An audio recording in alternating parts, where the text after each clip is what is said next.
मुलाकात और ये कहा जाता है कि पूर्णिमा जी अब डिप्टी सीएम बनने वाली है, क्या कहेंगे?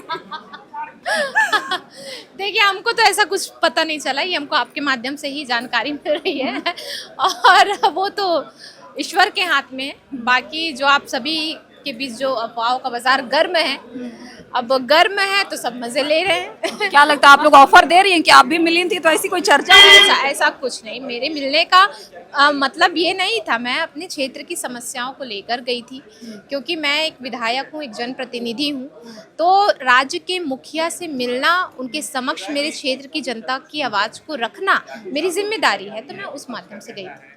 क्या लगता है जिस तरह से सरकार के 1 साल पूरे हुए हैं, तो आप लोगों की जिस तरह से है, आपने भी मुलाकात किया कि हमारे क्षेत्र की कुछ संभावना है, उसको लेकर हमने मुलाकात की, और सरकार के 1 साल, इस 1 साल को आप कैसे देखती हैं? ये 1 साल, मैं तो यही कहूँगी कि 1 साल में जनता पूरी तरह त्रस्त हो गई है। अब वो नहीं चाहती जनता भी कि हमें अब और ये सभी चीज़ें झेलना पड़े, चाहे छात्र हो, महिलाएं हों, बुजुर्ग हों, सभी जो पीढ़ी है त्रस्त हो चुकी है। अब चाहिए कि ये कोई अगर कुछ काम करना चाहती है सरकार, तो धरातल पर उतारे।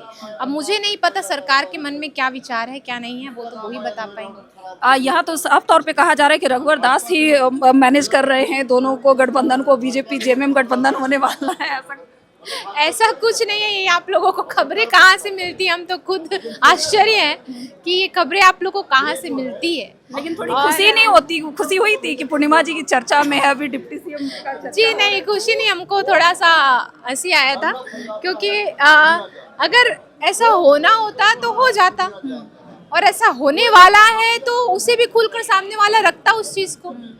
पर ऐसे हवा चल रही है, उसमें सभी मजा ले रहे हैं। और बीजेपी की तरफ से जो बयान आना चाहिए या जिस तरह से उनकी भूमिका होनी चाहिए, उसमें भी वो कहीं ना कहीं शून्य नजर आ रही है। बीजेपी को भी इस पे बोलना चाहिए। नहीं नहीं, ऐसा कुछ नहीं है। बीजेपी इसमें क्या बोलेगी? देखिए, जिनके ऊपर प्रश्न उठ रहा है वो उन्हें आके सामने बोलना चाहिए। झारखंड झुकेगा नहीं, तो ये आरोप लग रहा है कि बीजेपी क्रश करना चाह रही है, दबाव दे रही है, तमाम तरह के जो आरोप हैं वो बीजेपी पे लग रहे हैं। बीजेपी दबाव नहीं दे रही है, इनके ऊपर जनता का प्रेशर है कि हम मैया सम्मान योजना की राशि कैसे जुटाएं। जो हमने जनता से वादा किया है, वो वादे पर हम कायम कैसे रहें और कब तक रह पाएंगे, ये उस चीज़ का प्रेशर है। बीजेपी कोई प्रेशर नहीं दे रही। इनका कहना है कि हमारे पास तो खनिज संपदा है, तो हमारे पास तो बहुत सारे फंड है, हम क्यों जाएंगे, हमारे पास फंड की कमी नहीं है, हम मैया सम्मान दे रहे हैं, हम नियुक्ति दे रहे हैं। हाँ, तो मैया सम्मान दे रहे हैं, नियुक्ति दे रहे हैं, तो मैया सम्मान दीजिए ना। 2 महीने से लटका के रखे हैं, जब कोई पर्व त्योहार आता है तब फिर एक बैग डाल देते हैं, वो भी आधों को मिलता है, आधों को नहीं मिलता है।